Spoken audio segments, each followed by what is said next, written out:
Classic Superstars hits keep coming. Today we look at Jakks Classic Superstars Series 13.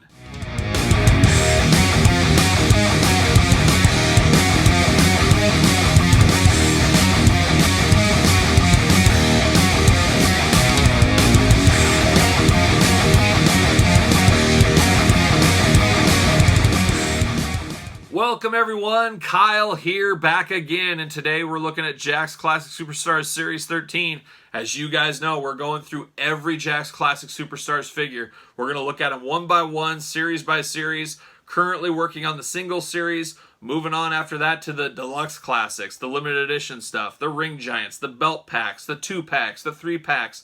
There is a lot of Jakks Classic Superstars to talk about, and we're going to talk about every single one of them and show off every single one of them. And today we're doing Jakks Classic Superstars Series 13, which is a very interesting set, a very good set, a lot of heavy hitters in here, and a lot of guys we've never seen figures from again. We'll talk about them individually as we get to it. But just some kind of notes I knew. This set came out in, what was it, 2006. 2006. I was fresh out of college, about a year out. I was working my first real world job outside of school and all that fun stuff. I was actually working on the Slim Jim account. You guys all know about Slim Jim. Snap into it. Loved my time working with Slim Jims. It was a cool experience, but I did get to travel a whole lot. And I hit a lot of Walmarts out in the middle of nowhere for about a full year. And I was after these cases. Obviously, I was after all these Jakks Classic Superstars. But I specifically remember Walmart getting a lot of cases of Series 13. Well, a lot of cases being one, maybe two. But when you're hitting 100 Walmarts a week or whatever it was, that's a lot. So they were hitting, however, with 10 people in the case, they were getting cases of 8. We'll talk about that a little bit more at the end. But it was very heartbreaking when you're trying to clean this set up and finish it off, and you couldn't get those final 2 you needed.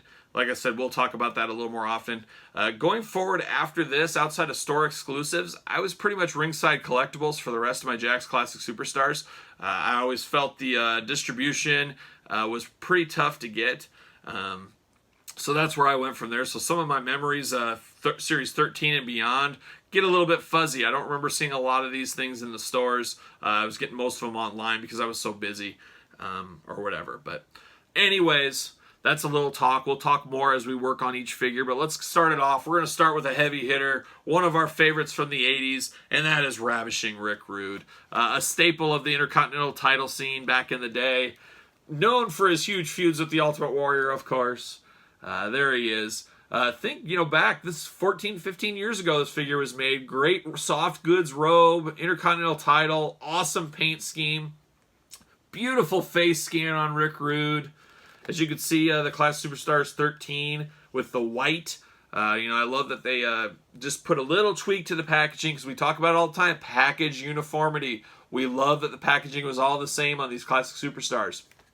There's Rick on the side. There he is on the other side. And, of course, the back. There's the whole heavy hitter lineup. We're going to go through these one by one. Let's read the back of Rick Rude. Let's see what it says. Rick Rude debuted 1983. Weight 252 pounds, 6'3". Finishing move, the Rude Awakening. Titles: 3-time World Heavyweight Champion, 2-time United States Heavyweight Champion, WWE Intercontinental Champion. I've been meaning, I just haven't found time. I would really love to go back and watch his WCW time after he left the WWF. I really loved WCW back then, being 11, 12-year-old kid. But I just remember a lot of really good matches with Rick Rude. I loved the Dangerous Alliance as a kid. I thought Rick Rude was at his best in WCW. A lot of people probably won't think that, but as a kid, I liked him the best in there. I just thought there was more meat on the bone for me with Rick Rude instead of the, not goofy gimmick he had in the WWF, but it was toned down a little bit. We got more of the real performer. But I really like Rick Rude. I really like this figure. This was one of the easier figures to get from this set. I don't remember this one being exceptionally hard to find, but that's good because a lot of people would want him probably one of the most out of this whole set. So there it is. There's Rick Rude. Let's move to the next one. All right, next up we got Bret Hitman Hart, a guy that had a lot of Jakks Classic Superstars figures throughout the years, and this was a really unique one. It gets me a little bit hot think back to Series 9 with the Road Warriors getting a tag team and not having the matching partner. We did not get the matching Jim the Anvil Neidhart for this early Hart Foundation look in the blue. Very, very frustrating. Not quite to the frustration levels of the Road Warriors to me, just because maybe I'm wrong, correct me in the comments. I remember Bret wearing this kind of an outfit before, maybe in even in Stampede. I don't know. I don't know why it doesn't bother me as much as the Road Warriors fiasco of Series 9. Maybe it should, maybe it shouldn't. I don't know the reason there. I guess the Road Warriors being such an iconic tag team, the face paint and stuff, you want them to match, but you can kind of say the same thing about the Hart Foundation. You wanted Jim Neidhart to match this. We later did get this in the basic series with Mattel. We got the Jim and the Bret Hart. So our wrong was fixed in the long run.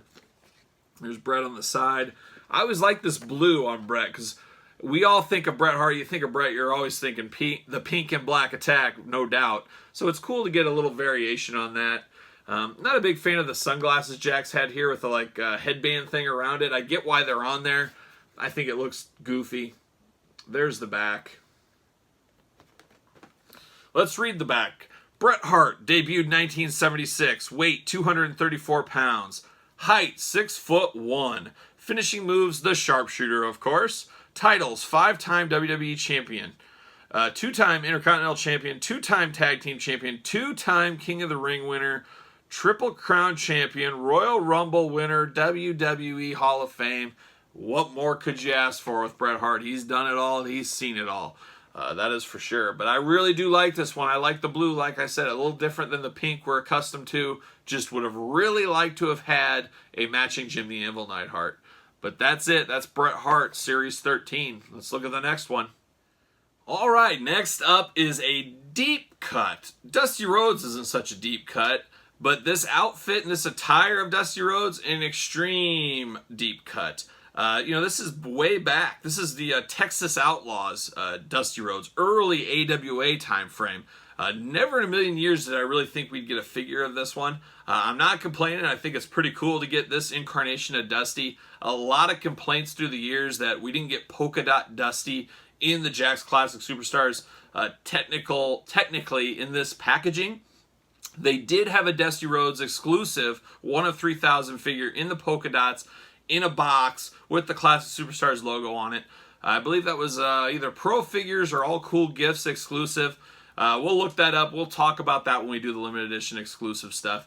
But I think a lot of people would have liked to seen that Dusty in this traditional line. Probably me included as well. But I'm just glad we got a Dusty in the polka dots. But this Dusty was one we probably never thought we'd get. Maybe nobody ever asked for, I'm not sure. But this is really young Dusty. This is him and Dick Murdoch time. We never got a Dick Murdoch, unfortunately, to go along with this. But very cool Dusty Rhodes nonetheless. Look, he comes with his little red vest, cowboy boots with the stars on them, the cowboy hat, early Dusty face, the long kind of permed out hair. He also comes with the splotches on his chest, as you can see there, which is really interesting to put there on there. There's a picture on the side. He almost looks like a young Playboy Buddy Rose, if you guys know Playboy Buddy Rose. There it is. There's the back. Dusty. A very, very solid figure. Really cool to get this incarnation, but like I said, I'm not sure a lot of people were clamoring for it. Let's read the back. Debuted 1968, 288 pounds, 6'2", finishing move the bionic elbow, 3-time World Heavyweight Champion, United States Champion, 2-time World Tag Team Champions, United States Heavyweight Champion, and World 6-Man Tag Champion. So there you go. There's Dusty. I believe I got this one clamoring around somewhere in the collection here loose as well. Maybe I picked that up on a deal. I can't remember. Looking at the back, you see the prototype on the back. He does not have the splotches on him, but everything else looks to be the same. We can see it right there up top. Yeah, some people would say maybe a skinnier Dusty than he should be, but I think this is about right. For Jakks' body types they were using at the time, I think for this era Dusty, this was the correct choice. So no complaints there from me. Don't remember this one being exceptionally hard either. I think it was people that love Dusty Rhodes picked it up. People that didn't know Dusty Rhodes or had no affection for this time frame, they left it, and it ended up being kind of in the middle. Not the hardest to find, not the easiest to find, just a middle of the road figure. So there it is. There's Dusty Rhodes. Let's hit up the next one. All right, next up, we got one of my all-time favorites, and that's Mr. Perfect Curt Hennig in the Jakks Classic Superstars lineup. We've gotten a few Jakks Mr. Perfects through the years. We're going to go through them, talk about. There's a nice 3-pack, I think, with Ric Flair and Bobby Heenan that I kind of like. But this one always spoke to me as NWO Curt Hennig. Maybe it's because of the black singlet, I don't know. But let's take a peek here. I always thought this was a really good figure. This is one that was fairly easy to find as well. Came with his patented towel. There's a name on the side. Picture on the side. Picture on the back, little backing. The back prototype looks very similar to the figure we got. It looks like the only difference is they use the open hand instead of the closed hand on one of them. That's really the only difference on the prototype on the back from the front. But a very strong figure. I've never had this out of the package, so I'm not sure if it's like a lightning bolt on the back. I think that's kind of what that is. It ekes out to the front of his singlet. But Mattel, just recently, I have it actually right here, the Retrofest line from Mattel. If you guys haven't, hopefully you guys didn't sleep on these. These are great figures. Kind of harks back to the Classic Superstars. It's a classic type packaging from the game. But they made this Mr. Perfect in the Retrofest line. And I think I prefer the Jakks head scan to the Mattel on this Mr. Perfect. You can see them both side by side there. Obviously very cool this one comes with the belt. But, you know, these are two figures, about 15 years difference in being made. So you can see them both right there. Very cool. I wish this line would have continued, maybe as an online exclusive something. We finally got the Perfect and the Chic. But I would have loved to see more guys continue in that. But it was not meant to be, like a lot of things. But this Mr. Perfect was pretty solid. Not the hardest to find, not the easiest to find. I should mention, I don't think I said it earlier too, Classic Superstars 13, Toys R Us got these, of course. But I don't know, you guys tell me in the comments if you can remember back. I remember specifically having a very difficult time getting Mint in the card from my two local Toys R Us's. It seemed like every case came pretty binged up where the top was bent over and the star was all bent down.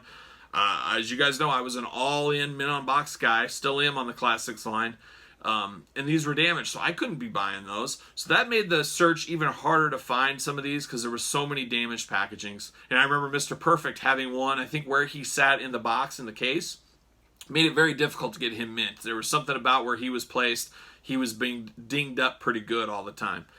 Maybe that's just me, maybe it was just my area, but that's some of my local area hunting memories. But there it is. I didn't even read the back on Mr. Perfect. What am I doing? Debuted 1979, 260 pounds, 6'3". Finishing move, the Perfect Plex. Titles, World Heavyweight Champion, World Tag Team Champion, United States Heavyweight Champion, WWE Intercontinental Champion. And when you think of the WWE Intercontinental Champion, I have to think Mr. Perfect comes up in at least the top 5. Name 5 Intercontinental Champions. A lot of people probably list him if they're listed 5. I mean, I know I surely do. One of the most classic Intercontinental Champions of all time, if you ask me. So there it is, Mr. Perfect, with a little special look at the Mattel version that came out just a year or so ago. So there it is. Let's move on to the next one. All right, next up in Series 13, we've got Brother Love. Another awesome figure. One that Mattel we have not gotten. We didn't get from Hasbro. We didn't get from LJN. This is the only incarnation of Brother Love that has ever existed. I think a new Mattel would be awesome. We all know Bruce Pritchard's back with the WWE. Hopefully that leads to something. I think a flashback figure of Brother Love is a Target exclusive. Legends figure, you name it, would be a slam dunk. I think it'd be a pretty easy figure to do as well. But there it is. There's Brother Love. I love the white microphone. Of course, the Book of Love with him. Your typical manager body, repainted, but the head scan is dead on. Looks just like Brother Love. There's the side. Here's the picture of the head scan I was talking about. You can pick that out of a lineup pretty easily. That is a great figure. This is actually one of my favorite figures from the Classic Superstars line. You can see everybody in there, and then there's the picture on the back. Good old Brother Love. Let's see what it says. Debuted 1988. Quote, "I love you." My best Brother Love impression. But a pretty awesome figure, like I said before. Not a lot they could improve. Maybe the height a little bit, but this is a pretty slam dunk figure. Probably one of the best manager type characters in the line. If you guys go way back to one of my first videos on the channel where I talked about the Jakks sticky disease, I had a loose Brother Love that I used tape on to fix the sticky jacket, as this jacket is known to be kind of sticky. I've also heard reports of this figure kind of yellowing with age. You got to keep your figures outside of natural sunlight if you can. I'm down here in a basement. There's very little light. I have curtains up in the spots there is light. Keep your figures nice, that's for sure. But there it is, an awesome figure, one that's went up in value a ton ever since Bruce Prichard started his podcast with Conrad Thompson. Really skyrocketed this figure. I'm sure it's still pretty pricey today. Hopefully we get a Mattel soon. But there it is, Brother Love. All right, next up is another favorite of mine, the Mountie Jacques Rougeau. Absolutely love the Mountie character. That was some of my prime viewer years. He was an Intercontinental Champion. I'll never forget his SummerSlam match with the Big Boss Man, where he said, "You want the finger? Here's the finger." As a 10, 11-year-old kid, that was the coolest thing ever. It's funny, you know, we never got a Fabulous Rougeau brothers in LJN, Hasbro, Jakks Classic Superstars, Mattel. We never got the Rougeau brothers. Probably one of the most wanted figures, tag teams, whatever you want to call it, for me. I think it's crazy we've never gotten those. A 3-pack in the Jakks Classic Superstars days with Jimmy Hart would have been a total layup. Or throw a Dino Bravo in there and you got your Canadian 3-pack from Montreal. Would have been, or Quebec, sorry, how dare I. Would have been awesome. I love the Mountie figure. This isn't exactly the Mountie figure we all wanted, though. We wanted the Mountie, you know, as he was with the overcoat when he was the Intercontinental Champion. This is more Quebecers Jacques Rougeau, but called the Mountie. You can see here it does come with the hat, does come with the belt. Also comes with glasses up top there. I guess it's somewhat ring gear for him, but I consider this one to be more of a Quebecers Jacques Rougeau. There's the side there. Mountie. There it is. This is another one I would love to see Mattel attempt. I think a Mountie figure would be great in a flashback line. There is the back. It comes with the tag team title, so obviously this is Quebecers Jacques Rougeau. It should have came with the Intercontinental title if it was the earlier Mountie. At least that's how my brain works. Debuted in 1977, 234 pounds, 6'1", finishing move the Quebec Crab. Titles, WWE Intercontinental Champion, 3-time World Tag Team Champion.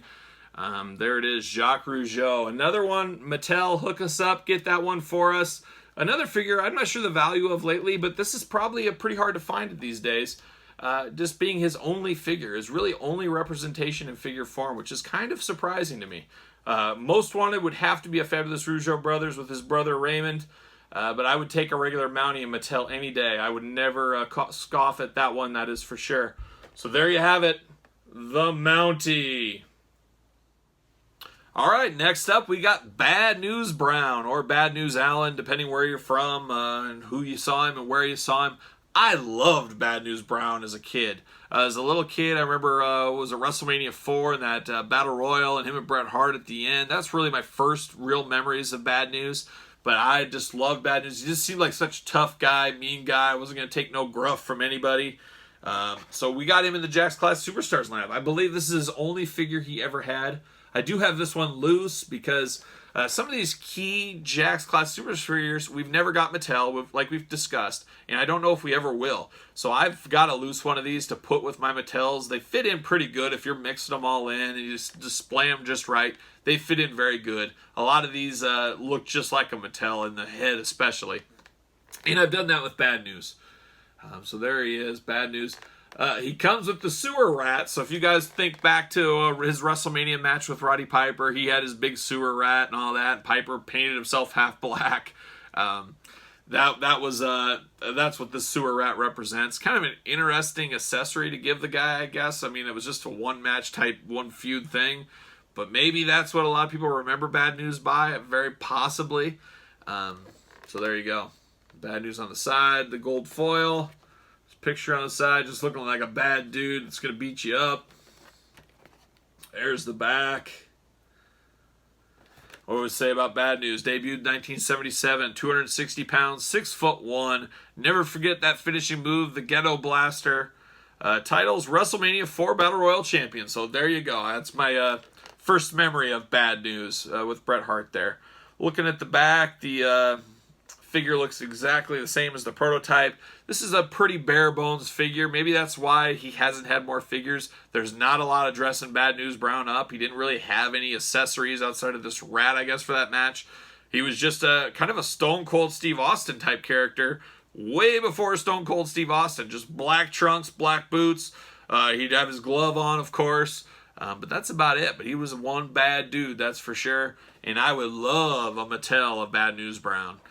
Let's move on to the next one. All right, next up is one of those instances in the line where we talk about it. There's usually a figure every line or every two where we say to ourselves, why is this figure in the Classic Superstars lineup? This is back from 2006, and this is Droz. Nothing against Aaron Drozdov. I actually didn't mind Droz as a wrestler. I remember him in ECW, obviously, at the beginning. He was in Beyond the Mat documentary, puking on there, joined the LOD. He did quite a few little things in a short time of his career. Obviously, one of the biggest wrestling tragedies of all time. His match against D'Lo Brown, he was paralyzed in the ring, is paralyzed to this day. Very unfortunate. But I remember saying, why is he in the Classic Superstars line? He's not classic at the time when this came out. However, the beauty of this line, they put guys like this in there. Now we're 15 years later, never had another Droz figure ever after this. Probably never will. This is a true Classic Superstars. It represents a time and a place in the wrestling world, and it works. That's the beauty of this line. They weren't classic then, but they're classic now, and that's Droz. Very happy to get this. I have this one loose as well. Comes with the random Jakks accessory, the Rhodes sign. A little known fact that Droz used to run down the roads with a baseball bat as a young kid and would knock off these signs with a baseball bat. At least that's what I heard. Somebody can fact check me if they want. Droz on the side. There's Droz on the side. A pretty decent figure. A little tattoo work. A little kind of long jean shorts. Probably a pretty easy figure to make. But the head scan is where it really wins out. That is a very cool thing with the tongue sticking out. I believe, yeah, he even has the piercing in his tongue. That's attention to detail. You know, guys bag on Jakks a lot, but they did a lot of good stuff too. That's attention to detail if there ever was. There's the back. Let's see what it says here. Droz debuted 1998, 270 pounds, 6'3", finishing move, the Droz bomb. So there you go. There's Droz. Not a lot to talk about in the history of wrestling, but really cool to get a classic. I think we all agree we'd rather have this than maybe, you know, some guy we've had a million of. It's just cool to get a different character in the line. They can't all be the heaviest of heavy hitters. So Droz, a minor player, but really cool that we got a figure of him at least once in a lifetime. All right, now is where things get complicated in this Class Superstars 13. This was the first instance in the set of Jakks Class Superstars where they said, and Jeremy uses this philosophy right now, so we're going to talk a little bit of current business and old business. AEW figures. Think of AEW figures. Series 1 right now. Brandy Rhodes. Very difficult to find. That is why, you know, Jakks, Jeremy specifically, leading up the Jakks, AEW Jazzwares team, he knew, hey, female figures traditionally peg warm. You don't put Brandy Rhodes in that first big wave of figures. You put her in the second. It creates demand. People want to complete their set. But it also stops the chance of 10 Brandy Rhodes hanging on the shelf. And that is the same philosophy he used back in the day, starting with Class Superstars Series 13 with Ernie Ladd and Luna Vachon. We'll talk about Luna next, but we'll talk about Ernie now. Traditionally, female figures do not sell as well, so that's the story with Luna. We'll get there. But Ernie Ladd, a lot of people don't know Ernie Ladd, and it's a shame. I mean, as a kid, I studied up, I read a lot of magazines. In my later years, I went back, watched a lot of tape. Ernie Ladd is a definition of a classic superstar. One of the first wrestlers that was previously in the NFL that broke over. I mean, he is a big guy, 6'9". The big cat, Ernie Ladd. Awesome voice on Ernie Ladd. A great worker. His matches with Andre back in the day are awesome. A very underrated performer. And kind of forgotten with time, it feels like a little bit. But that's why Jakks said, hey, here's what we're going to do. We are going to put Luna and Ernie Ladd in every other case. So one case might have Ernie, one might have Luna. So Ernie I did find out in the streets, not fairly easily, but I found him. We talked at the beginning of the episode, Walmart, all these cases of 8 they had out there. It was everybody except Luna and Ernie Ladd in those cases. These were very hard to get figures. These ones were not as hard to get as later on Jakks ones, as things get really wild. And if you're looking at eBay prices right now of some of the later Jakks series, the ones they did every other case that were limited, the Ivan Putskys of the world, the Jack and Jerry Briscoes, those are some high dollar figures, as Ernie Ladd's a pretty high dollar figure. The King Ernie Ladd, he comes with the crown. So that was a little bit of this. This was hard to find. He was in about every other case. And Walmart's I was hitting at the time as I was working, he was not in any of those cases. I believe I did pick him up at Toys R Us, and I believe I was very lucky, or pretty lucky. There's a little bit of a ding right here, a little divot. Like I said, this set at Toys R Us had a lot of issues with being crushed. I don't know where that came from, but unfortunately where Ernie was in the case, there's always this little ding right here for the ones I got and the ones I've seen.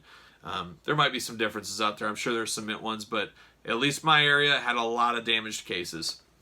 But that's a little story of the chase. I don't know if they're chase. They're not variants, but I guess chase because they were in about every other pack. And that's this Ernie Ladd. A great detail in this figure. I do have this loose as well. I do really, like I said, I love Ernie Ladd. I love watching his old matches. I love to hear him commentate on some of the Mid-South. He had that booming voice. It's just great. And a former NFL player as well, and a star in the NFL. Ernie Ladd debuted 1961, 315 pounds, 6'9". His finishing move, the Droz bomb. Come on, what are we doing here? I don't know if the Droz bomb was around back in 1961 when he was doing a finishing move, but that's what it says, and I'm sure the back of this packaging would never lie to us. Titles, American Heavyweight Champion, Texas Brass Knuckles Champion. Well, it's unfortunate they messed that up. Looking at the back, looking at the prototype. Prototype looks dead on. No crown, no crown and no coat on him. But same knee pad, same thing. But man, this head scan is out of this world. It looks just like Ernie Ladd. Beautiful head scan by Jakks. I mean, this head scan goes right up against Mattel to this day. That's how far ahead Jakks was back in the day. They get bagged on a lot, but 15 years ago, the stuff they were putting out and the waves they were making and getting us, there would be no Mattel without Jakks. I guarantee you that. Let's move on to the next one. We already talked about her a little bit. It's going to be Luna Vachon. All right, Luna Vachon, the yin to Ernie Ladd's yang. Fair enough to say, I think. This was every other case with Ernie Ladd. Now, I found a couple of Ernie Ladds out there. I found a couple of destroyed ones. I found mine that's as mint as I could get at the time. I never found Luna Vachon in the wild. It was an impossible hunt. I don't know if Ernie Ladd just came to my areas. Like I said, Walmart didn't get the cases with Ernie and Luna at the time. So it was tough. And you know what I had to do? I had to go to eBay, which I have no problem going to eBay now. Well, I do. I take that back. Take a step back there. A new figure I'm not buying off eBay. I'm going to find it. It's something I have to do unless there's some kind of magical thing. You guys following along, it's Outside of Classic Superstars, Marvel Legends, Moon Knight. I was going to find it, but then I found it on Mercari for $25, just a couple dollars more than retail. I said, okay, the hunt's over, I'll just do that. And that's what I did. But I had to stoop down to eBay levels to get Luna Vachon back in the day because she never came in my area. We talked about it with Ernie Ladd a little bit. Female figures historically did not sell as well. You got to take a step back. If you're a little boy out there who toys are primarily marketed to, boy toys, wrestling toys, boys don't want the girls. They would get it as a last option. I was that way. It's nothing sexist. It's nothing like that. It's just, hey, as a kid, I wanted my Storm Shadow, my Snake Eyes, my Flint, my Duke, my General Hawk.